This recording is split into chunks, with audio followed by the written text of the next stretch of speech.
साथियों जरा ध्यान से सुनिए, क्योंकि आज मैं आपको जिस रहस्य के बारे में बताने जा रहा हूं वह आपके पूरे घर का भाग्य बदल सकता है।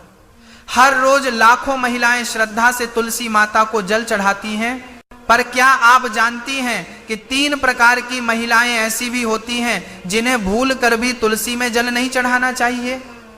अगर वे ऐसा करती हैं तो माता लक्ष्मी तुरंत घर छोड़ देती हैं और दरिद्रता का साया घर में प्रवेश कर जाता है। ये कोई साधारण बात नहीं है। ये हमारे शास्त्रों में स्पष्ट रूप से बताया गया है कि तुलसी माता के सामने अगर गलत व्यक्ति श्रद्धा दिखाए तो उसका उल्टा परिणाम घर परिवार पर भारी पड़ता है। दोस्तों, एक समय की बात है, देवी सत्यभामा भगवान श्री कृष्ण के पास आती है और उनसे पूछने लगती है, हे प्रभु, पहले आपने मुझे तुलसी को जल देने का और तुलसी के पास दीपक जलाने का महात्म्य सुनाया था, किंतु हे प्रभु, आज मैं आपके पास यह जानने के उद्देश्य से आई हूं कि तुलसी को जल चढ़ाने के नियम क्या है, कौन सी स्त्री तुलसी को जल चढ़ा सकती है और कौन स्त्री तुलसी को जल नहीं चढ़ा सकती, इस विषय में मुझे ज्ञान दीजिए। भगवान श्री कृष्ण कहते हैं, हे सत्यभामा, आज तुमने उत्तम प्रश्न किया है। तुलसी को जल देने के महत्वपूर्ण नियम होते हैं, उन नियमों का पालन करते हुए ही तुलसी को जल देना चाहिए। यदि कोई व्यक्ति इन नियमों का पालन नहीं करता है तो उसे महापाप लगता है, देवी लक्ष्मी उसके घर का त्याग करके चली जाती है। हे सत्यभामा, आज मैं उन 3 स्त्रियों के विषय में बताने वाला हूं जिन्हें तुलसी को जल नहीं चढ़ाना चाहिए।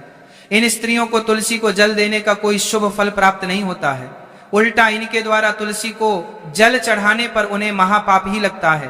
तुलसी को जल चढ़ाने के नियम बताने से पूर्व हे देवी, मैं आपको सुनंदा का प्राचीन इतिहास सुनाता हूं, जिसे आप ध्यान से सुनिए। जो भी स्त्री इस प्राचीन कथा का श्रवण करती है उसे तुलसी को 10 वर्षों तक जल देने का पुण्य प्राप्त होता है। इस कथा को जो भी ध्यान से सुनता है और इसका प्रचार करता है उसके दुखों का नाश होता है और उसकी दरिद्रता दूर होती है। देवी सत्यभामा कहती है, हे स्वामी, आपके मुख से इस कथा का श्रवण करना बड़े सौभाग्य की बात है, कृपया आप मुझे वह कथा कहिए, मैं इसे ध्यान से पूरा अवश्य सुनूंगी। भक्तों, फिर भगवान श्री कृष्ण देवी सत्यभामा को वह कथा सुनाने लगते हैं। इस कथा को आप ध्यान से पूरा अवश्य सुनिए, क्योंकि आधा अधूरा ज्ञान घातक हो सकता है। तो चलिए आपको सुनाते हैं वह कथा। भगवान श्री कृष्ण कहते हैं, हे देवी सत्यभामा, पूर्व काल की बात है। दक्षिण देश में एक अत्यंत शोभायमान नगरी थी। उस नगरी में सुदेव नाम का एक ब्राह्मण निवास करता था। सुदेव बहुत ही बुद्धिमान और शास्त्रों में पारंगत था। उसने वेदों का भी अध्ययन किया था। उसी के नगर के पास एक नगर था। उस नगर में ध्यान शर्मा नाम का एक विद्वान ब्राह्मण था। उसकी एक पुत्री थी जिसका नाम सुनंदा था। उसे ध्यान शर्मा ने बड़े ही लाड प्यार से अपनी पुत्री का लालन पालन किया था। उसकी पुत्री अत्यंत सुंदर और गुणवान थी। जब सुनंदा विवाह के योग्य हुई तो ध्यान शर्मा को अपनी पुत्री के विवाह की चिंता सताने लगी। इसीलिए उसने अपनी पत्नी से कहा, हे प्रिय, हमारी पुत्री अब जवान हो चुकी है, इसलिए अब इसका विवाह हमें कर देना चाहिए। तब उसकी पत्नी कहती है, हे स्वामी, मेरी दृष्टि में एक विद्वान ब्राह्मण है जिनका नाम सुदेव है। मैं तो कहती हूँ हमारी पुत्री का विवाह उन्हीं श्रेष्ठ ब्राह्मण के साथ करा दिया जाए। उनके साथ विवाह करके हमारी पुत्री सुखी जीवन व्यतीत करेगी। ध्यान शर्मा कहता है, हे प्रिय, तुम ठीक कहती हो, मैंने भी सुदेव जी के विषय में बहुत सुना है। हम हमारी पुत्री का विवाह उन्हीं के साथ करेंगे। मैं कल ही उनके पास अपनी पुत्री के विवाह का प्रस्ताव लेकर जाता हूँ। फिर ध्यान शर्मा अपनी पुत्री के विवाह का प्रस्ताव लेकर सुदेव के घर पर जाता है। सुदेव घर में अपने माता पिता की सेवा कर रहा होता है।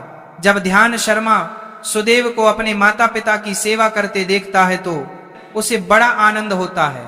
वो सोचता है, अरे वाह, ये ब्राह्मण पुत्र तो कितना महान है, ये तो बड़ी प्रसन्नता से अपने माता पिता की सेवा कर रहा है। जब ध्यान शर्मा को सुदेव द्वार पर खड़ा देखता है तो उनका स्वागत करता है और कहता है, हे विप्रवर, पधारिए, आपका स्वागत है। कहिए, मैं आपकी किस प्रकार से सहायता कर सकता हूँ। सुदेव का अतिथि सत्कार देखकर ध्यान शर्मा बहुत प्रसन्न हो जाता है। वह देखता है कि सुदेव का घर अत्यंत पवित्र और शुद्ध होता है। उसके घर के सामने तुलसी का पौधा होता है और घर के अंदर भगवान विष्णु की प्रतिमा रखी हुई होती है। इससे ध्यान शर्मा को विश्वास हो जाता है कि सुदेव ही उसकी पुत्री के लिए सर्वोत्तम वर है। फिर ध्यान शर्मा सुदेव से कहता है, हे विप्रवर, आज मैं आपके पास मेरी पुत्री के साथ आपके विवाह का प्रस्ताव लेकर आया हूँ। मेरी पुत्री के लिए आपके समान श्रेष्ठ वर कहीं और नहीं मिल सकता।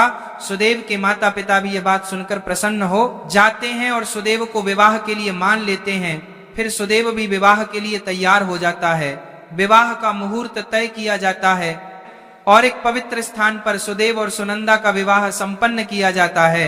सुनंदा के सुंदर और मनमोहक रूप को देखकर सुदेव बहुत प्रसन्न होता है। सुनंदा अत्यंत गुणवान और चरित्रवान स्त्री थी। विवाह के बाद जब सुनंदा सुदेव के घर पर जाती है तो वह अपने पति और सास ससुर की बड़ी सेवा करती है। अपनी मधुर वाणी और कार्यों से वह सभी के मन को जीत लेती है। सुनंदा के ससुराल वाले भी उसके कार्य से बहुत संतुष्ट रहते हैं। सुनंदा नित्य अपने पति से पहले जागकर घर का आंगन साफ करती थी, फिर घर के अंदर साफ सफाई करके स्नान किया करती थी।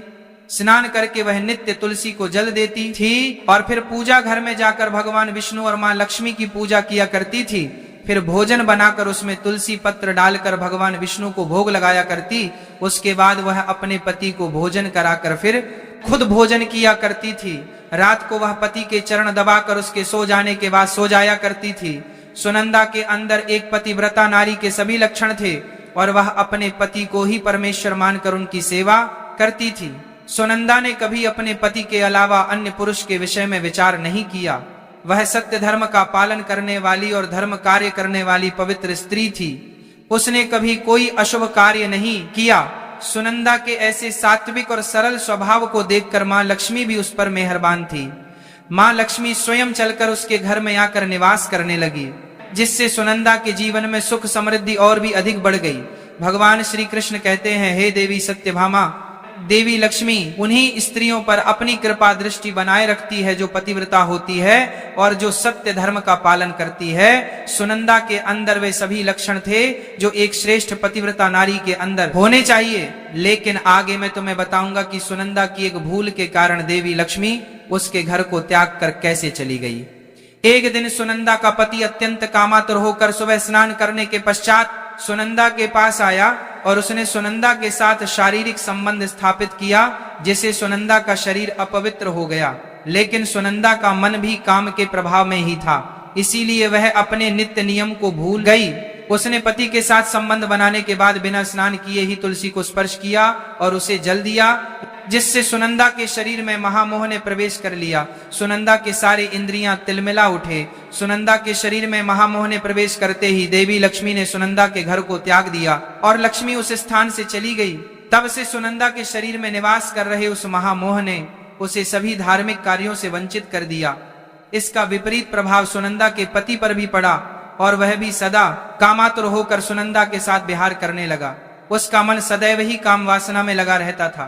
फिर एक दिन सुनंदा के पति ने तो सभी सीमाओं का उल्लंघन किया और सुनंदा के मासिक धर्म के दौरान ही उसके साथ संबंध स्थापित किया, जिससे सुनंदा के शरीर में निवास कर रहा ब्रह्म हत्या का पाप उसके पति के शरीर में प्रवेश कर गया। हे देवी सत्यभामा, जब स्त्री मासिक धर्म से होती है तो उसके शरीर में 3 दिनों तक ब्रह्म हत्या का पाप निवास करता है, क्योंकि ब्रह्मदेव ने इंद्र के शरीर से ब्रह्म हत्या का पाप निकालकर वृक्ष, जल, अग्नि और अप्सराओं को ग्रहण करने के लिए कहा था। उसी समय से स्त्रियों के शरीर में मासिक धर्म के दौरान ब्रह्म हत्या का पाप निवास करता है और जो भी पुरुष मासिक धर्म के दौरान स्त्री को स्पर्श करता है अथवा उसके साथ संबंध बनाता है तो यह पाप उसके शरीर में प्रवेश कर जाता है। वही ब्रह्म हत्या का पाप सुनंदा के पति के शरीर के अंदर प्रवेश कर गया और वह जमीन पर गिर पड़ा। उसे तुरंत ही कोढ़ का रोग हो गया। उसका अंग अंग जलने लगा, उसके शरीर पर छाले पड़ गए और वह दर्द से चीखने चिल्लाने लगा, हाय, यह मुझसे क्या अपराध हो गया, मेरे द्वारा भयंकर पाप हो गया है। मैंने सब कुछ जानते हुए भी महापाप किया है, अब मेरी रक्षा कौन करेगा। सुनंदा की सास तुरंत उस स्थान पर गई तो उसने देखा कि उसका पुत्र कोढ़ के रोग से ग्रसित होकर जमीन पर पड़ा है। वह क्रोध में आकर सुनंदा से कहने लगी, अरे पापिनी, तूने यह क्या कर डाला, अपने ही पति का धर्म भ्रष्ट कर डाला। अपने पति की ऐसी हालत देखकर सुनंदा बहुत घबरा गई और जोर जोर से रोने लगी। हे सासू माँ, मुझे क्षमा करो, मुझसे बहुत बड़ा अपराध हो गया है। काम के वशीभूत होकर मेरे द्वारा यह अपराध हो गया है। सुनंदा की सास ने कहा, हे पापिनी, तू इस घर से अभी चली जा। तुझ जैसी पापी स्त्री को इस घर में नहीं रहना चाहिए। तूने मेरे बेटे के जीवन को नरक बना दिया। सुनंदा कहती है, हे सासू माँ, मैं कहाँ जाऊं? मेरे पति के अलावा मेरा कोई नहीं है, मैं उन्हें छोड़कर जीवित नहीं रह सकती। सुनंदा की सास कहती है, तू कहीं भी जाकर मर जा, लेकिन अब तू इस घर में निवास नहीं कर सकती। इतना कहकर सुनंदा की सास ने उसे धक्के मारकर घर से निकाल दिया। फिर सुनंदा दुखी होकर घर से निकल गई। उसे अपनी भूल पर बड़ा पछतावा होने लगा। उसे कुछ भी समझ में नहीं आ रहा था कि वो क्या करे। सुनंदा चलते चलते एक वन में जाती है। उसी वन में एक साधु का आश्रम होता है। तब वह उस आश्रम पर सहायता मांगने के लिए जाती है तो वहां पर कोई नहीं होता है। सुनंदा इस आश्रम पर जाकर बैठ जाती है और अपने दोष के विषय में सोचते हुए दुखी होने लगती है। फिर कुछ समय बाद एक जस्सी उस आश्रम पर आते हैं जिनका वह आश्रम होता है। जब वे जस्सी एक स्त्री को अपने आश्रम पर दुखी बैठा हुआ देखते हैं तो आश्चर्यचकित हो जाते हैं और पास जाकर उस स्त्री से पूछने लगते हैं, हे कल्याणी, तुम कौन हो और किस कारण से इस स्थान पर अकेली बैठी हो? तुम्हारे दुहक का क्या कारण है? तब वह स्त्री कहती है, हे मुनिवर, मेरा नाम सुनंदा है। मेरे द्वारा घोर पाप हो गया था, इस कारण से मैं अपने परिवार से बिछड़कर इस स्थान पर आई हूँ। वर्षि कहते हैं, हे देवी, ये क्या कह रही हो तुमने कौन सा पाप किया है? मुझे विस्तार से बताओ, मैं तुम्हारी कोई सहायता कर सकूं तो प्रयत्न अवश्य करूंगा। सुनंदा कहती है, हे मुनिवर, मेरे द्वारा घोर पाप हो गया है। मासिक धर्म के दौरान मैंने पति के साथ संबंध बनाया, इसी कारण से मेरे पति कोढ़ रोग से ग्रस्त हो गए और दुख भोग रहे हैं। मासिक कहते हैं, बेटी तुम चिंता मत करो, तुम्हारे द्वारा जो पाप हुआ है उसका प्रायश्चित करो, तुम्हें पाप से मुक्ति मिल जाएगी। तुम इस आश्रम में बैठकर भगवान विष्णु की पूजा करो, तुलसी को नित्य जल दो और गौ माता की सेवा करो, तुम्हारा पति जल्दी ही ठीक हो जाएगा। फिर वह सुनंदा वहीं पर उस आश्रम में रहकर भगवान विष्णु की नित्य पूजा करने लगती है। रोज स्नान करके वह ब्रह्मचर्य का पालन करते हुए तुलसी को जल चढ़ाती है और तुलसी के पत्ते डालकर भगवान विष्णु को भोग लगाती है, उनकी सेवा करती है। दिन भर वही भगवान विष्णु की मूर्ति के आगे बैठकर भगवान विष्णु की भक्ति करने लगती है। इस प्रकार से 1 वर्ष बीत जाता है। भगवान विष्णु सुनंदा की दृढ़ निष्ठा और भक्ति से अत्यंत प्रसन्न हो जाते हैं और सुनंदा को साक्षात दर्शन देते हैं। भगवान विष्णु को साक्षात अपने सामने खड़ा देखकर सुनंदा उन्हें बारंबार प्रणाम करने लगती है। तब भगवान विष्णु सुनंदा से कहते हैं, हे पुत्री, तुमने बड़ी ही श्रद्धा से और भक्ति भाव से मेरी आराधना की है, इसीलिए अब मैं तुम पर प्रसन्न हूं। कहो, तुम्हारी क्या कामना है? सुनंदा कहती है, हे प्रभु, कृपया मुझे बताइए, मेरे किस दोष के कारण मेरे अंदर कम का वास हो गया, जिस कारण से मेरे द्वारा घोर पाप हुआ और मेरे पति को कोढ़ का रोग हो गया। भगवान विष्णु कहते हैं, हे पुत्री, अब तुम ध्यान से सुनो, तुम्हारे द्वारा अनजाने में ही एक पाप हुआ था, जिस कारण से तुम्हारे अंदर महामोह ने प्रवेश कर लिया था। एक दिन तुमने अपने पति के साथ संबंध बनाने के बाद बिना स्नान किए ही तुलसी को जल दिया था। पति पत्नी जब रति क्रिया करते हैं तो उनका शरीर अपवित्र हो जाता है और ऐसी अवस्था में तुलसी को कभी स्पर्श नहीं करना चाहिए। तुलसी लक्ष्मी का ही रूप है। तुमने अपवित्र अवस्था में ही तुलसी को जल अर्पण किया था, जिस कारण से देवी लक्ष्मी तुम्हारे घर का त्याग करके चली गई और फिर महामोह ने तुम्हारे अंदर प्रवेश कर लिया।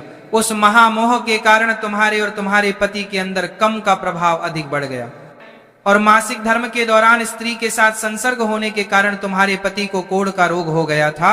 वह सुनंदा कहती है, हे प्रभु, अनजाने में मुझसे यह बड़ा पाप हो गया था, अब इस पाप का क्या प्रायश्चित है? भगवान विष्णु कहते हैं, हे सुनंदा, इस पाप का प्रायश्चित तुमने 1 वर्ष तक ब्रह्मचर्य व्रत का पालन करके कर लिया है, इसीलिए अब तुम पाप से मुक्त हो। सुनंदा कहती है, हे प्रभु, कृपया मुझे बताइए, किस अवस्था में तुलसी को जल नहीं देना चाहिए और तुलसी को जल देने के क्या नियम हैं? भगवान विष्णु कहते हैं, हे सुनंदा, अब मैं तुम्हें तुलसी को जल देने के नियम बताता हूँ, तुम इसे ध्यान से सुनो। हे पुत्री, तुलसी एक अत्यंत पवित्र पौधा है, यह मुझे सबसे अधिक प्रिय है, इसीलिए इसकी सात्विकता बनी रहनी चाहिए। इस पौधे को कभी अपवित्र अवस्था में स्पर्श नहीं करना चाहिए। जो स्त्री मासिक धर्म से हो उस स्त्री को इस पौधे को कभी स्पर्श नहीं करना चाहिए। मासिक धर्म के दौरान स्त्री के शरीर में ब्रह्म हत्या का पाप होता है, ऐसे में स्त्री को तुलसी को जल नहीं देना चाहिए। किसी भी स्त्री और पुरुष को संबंध बनाने के बाद तुलसी के पौधे को स्पर्श नहीं करना चाहिए और ना ही इसे जल देना चाहिए। संबंध बनाने पर स्त्री और पुरुष का शरीर अपवित्र हो जाता है, ऐसी अवस्था में तुलसी के पौधे को स्पर्श करने पर दोष लगता है। देवी लक्ष्मी ऐसे स्थान से चली जाती है। हे पुत्री, जो स्त्री अपने पति का त्याग करके चली गई हो, जो विवाह के पश्चात अपने पति को छोड़कर अन्य पुरुष के साथ निवास कर रही हो, ऐसी स्त्री को भी तुलसी को जल नहीं चढ़ाना चाहिए। तुलसी की पूजा करने का अधिकार केवल पतिव्रता स्त्रियों को ही है। जो स्त्री सती होती है उसे तुलसी को जल नहीं चढ़ाना चाहिए। हे सुनंदा, अब मैंने तुम्हें तुलसी को जल देने के संबंध में महत्वपूर्ण नियम बताए हैं, तुम इसे ध्यान में रखो। तब सुनंदा कहती है, हे प्रभु, मेरे पति कोढ़ रोग से पीड़ित है, कृपया करके मेरे पति को रोग से मुक्त कीजिए। तब भगवान विष्णु कहते हैं, सुनंदा, तुमने इस तुलसी के वृक्ष की 1 वर्ष तक पूजा की है, यह अत्यंत पवित्र पौधा है। अब तुम इसके पत्ते ले जाकर अपने पति को खिला दो, वह रोग और पापों से मुक्त हो जाएगा। इतना कहकर भगवान विष्णु अंतर्ध्यान हो जाते हैं। ये सुनकर सुनंदा बहुत प्रसन्न हो जाती है और भगवान विष्णु को बारंबार प्रणाम करके धन्यवाद देती है। फिर सुनंदा उस तुलसी के पौधे के कुछ पत्ते तोड़कर घर पर जाती है और अपने कोढ़ी पति को खिला देती है। तुलसी के पत्ते खाता ही उसका पति एकदम से स्वस्थ हो जाता है और सुनंदा को गले से लगा लेता है। सुनंदा की सास भी जब ये चमत्कार देखती है तो बड़ी प्रसन्न हो जाती है और फिर वे सभी प्रसन्नता से रहने लगते हैं। भगवान श्री कृष्ण कहते हैं, सत्यभामा, इसीलिए इन अवस्थाओं में स्त्रियों को तुलसी को जल नहीं चढ़ाना चाहिए और ना ही तुलसी को स्पर्श करना चाहिए, अन्यथा इसके अशुभ परिणाम भोगने पड़ते हैं, जैसा सुनंदा के साथ हुआ था। दोस्तों, अब जानते हैं तुलसी के पौधे से जुड़े महत्वपूर्ण नियम। शास्त्रों के अनुसार सोमवार, बुधवार और रविवार का दिन तुलसी का पौधा लगाने के लिए बहुत शुभ होता है, लेकिन ग्रहण काल में अर्थात सूर्य ग्रहण, चंद्र ग्रहण आदि दिनों में तुलसी का पौधा कभी नहीं लगाना चाहिए। तुलसी के पौधे को मिट्टी के गमले में लगाना श्रेष्ठ होता है। घर के मुख्य द्वार के सामने एक सुंदर गमले में तुलसी का पौधा लगाना चाहिए। तुलसी के गमले को हमेशा जमीन पर अथवा किसी ऊंची जगह पर रखना चाहिए, लेकिन इसे कभी लटका कर नहीं रखना चाहिए। तुलसी के पौधे में अच्छी मिट्टी का प्रयोग करना चाहिए। अशुभ स्थान की मिट्टी कभी तुलसी के गमले में नहीं डालनी चाहिए, जैसे श्मशान, नाली या शौच वाले स्थान की मिट्टी का प्रयोग तुलसी के गमले में कभी ना करें। जी तुलसी के पौधे की रोज पूजा करते हैं, उसे कभी जमीन के अंदर नहीं लगाना चाहिए। जमीन में लगाने से तुलसी का पौधा अपवित्र हो जाता है और साथ ही इसका आकार भी बहुत बड़ा हो जाता है, जिससे इसकी पूजा करने में परेशानी होने लगती है और लोग इसकी टहनियां तोड़ने लगते हैं। इसके अलावा ध्यान ना देने पर पशु इसे नुकसान पहुंचा सकते हैं। तुलसी का पौधा लगाने के लिए उत्तर, पूर्व तथा पूर्व दिशा ही सर्वश्रेष्ठ मानी गई है। इसमें उत्तर पूर्व दिशा अत्यंत शुभ होती है। इस दिशा में तुलसी का पौधा लगाने से घर का वातावरण सकारात्मक बनता है और शुभ परिणाम प्राप्त होते हैं। अगर तुलसी का पौधा आंगन में लगाया जाता है तो यह बहुत शुभ होता है। तुलसी का पौधा कभी भी दक्षिण पूर्व की दिशा में कभी नहीं लगाना चाहिए। ये आग्नेय दिशा है, इस दिशा में तुलसी का पौधा रखने से जल्दी सूखने लगता है। तुलसी के पौधे को कभी भी अंधकार में नहीं रखना चाहिए। शाम के समय इसके पास दीपक जलाना चाहिए। इसके अलावा तुलसी के पौधे को चुनरी जरूर बांध देना। चुनरी के पौधे को सूखने लगता है, बिना तुलसी का पौधा अधूरा माना जाता है। तुलसी के पौधे में हरे रंग की चूड़ी, लाल अथवा सफेद धागा जरूर बांध देना, लेकिन तुलसी को कभी सुना नहीं रखना चाहिए। तुलसी के पत्ते तोड़ते समय ध्यान में रखें, चाकू आदि धारदार चीजों का प्रयोग करके तुलसी पत्ते ना तोड़े। तुलसी के पत्ते उंगलियों से ही तोड़ने चाहिए। तुलसी के पौधे की कभी टहनी नहीं तोड़नी चाहिए। थोड़ा अधिक समय लग सकता है, लेकिन तुलसी का एक एक पत्ता ही तोड़ना चाहिए। जितने आवश्यक हो उतने ही पत्ते लेने हैं चाहिए। पत्ते तोड़ते समय नाखूनों का भी प्रयोग नहीं करना चाहिए। इससे स्त्री का सौभाग्य नष्ट होता है और दुर्भाग्य आता है। एकादशी के दिन तुलसी